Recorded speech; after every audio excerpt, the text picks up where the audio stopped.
ಕೋಲಾರದಲ್ಲಿ ರಸ್ತೆ ಮೇಲ್ಭಾಗದ ಸ್ಕೈವಾಕ್ ಕುಸಿತ. ಕೋಲಾರ ನಗರ ಹೊರವಲಯದ ಕೊಂಡರಾಜನಹಳ್ಳಿ ಗೇಟ್ ಬಳಿ ತಡರಾತ್ರಿ ಘಟನೆ ನಡೆದಿದೆ. ಸ್ಕೈವಾಕ್ ಪಿಲ್ಲರ್ಗೆ ಡಿಕ್ಕಿ ಹೊಡೆದ ಬೃಹತ್ ಟ್ರಕ್.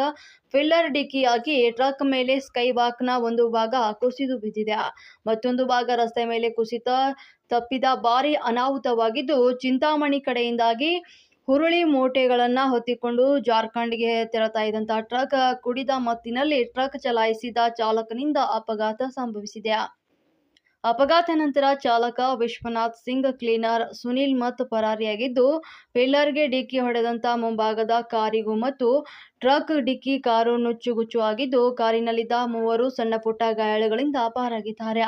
ಕೋಲಾರ ಜಿಲ್ಲಾಸ್ಪತ್ರೆಗೆ ದಾಖಲಾಗಿದ್ದು, ಟ್ರಕ್ನ ಡೀಸೆಲ್ ಟ್ಯಾಂಕ್ ಸೋರಿಕೆ ಹಿನ್ನೆಲೆ ರಸ್ತೆ ತುಂಬೆಲ್ಲ ಹರಡಿದಂತ ಡೀಸೆಲ್ ಸ್ಥಳಕ್ಕೆ ಧಾವಿಸಿದ. ಮುಂಜಾಗ್ರತಾ ಕ್ರಮವಾಗಿ ನೀರು ಹಾಕಿದ ಅಗ್ನಿಶಾಮಕ ದಳ ಸಿಬ್ಬಂದಿ ತಡರಾತ್ರಿ 11:50 ವೇಳೆಗೆ ನಡೆದಿರುವಂತಹ ಘಟನೆ. ಅದೃಷ್ಟವಶಾತ್ ಯಾವುದೇ ಪ್ರಾಣ ಅಪಾಯ ಆಗಿಲ್ಲ. ರಾಷ್ಟ್ರೀಯ ಹೆದ್ದಾರಿ ಪ್ರಾಧಿಕಾರ ನಿರ್ಮಾಣ ಮಾಡಿರುವಂತಹ ಒಂದು ಸ್ಕೈವಾಕ್ ಕುಸಿತ ಹಿನ್ನೆಲೆ ರಾತ್ರಿ ಇಡೀ ಬೆಂಗಳೂರು ಚೆನ್ನೈ ಮಾರ್ಗದ ವಾಹನ ಸವಾರರ ಪರದಾಟ.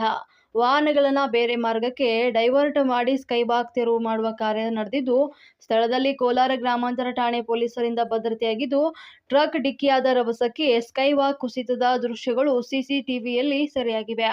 ಘಟನಾ ಸ್ಥಳದಿಂದಾಗಿ ನಮ್ಮ ಕೋಲಾರ ಪ್ರತಿನಿಧಿ ರಘುರಾಜ್ ನೀಡಿರೋ ಪ್ರತ್ಯಕ್ಷ ವರದಿ ಇಲ್ಲಿದೆ ನೋಡಿ.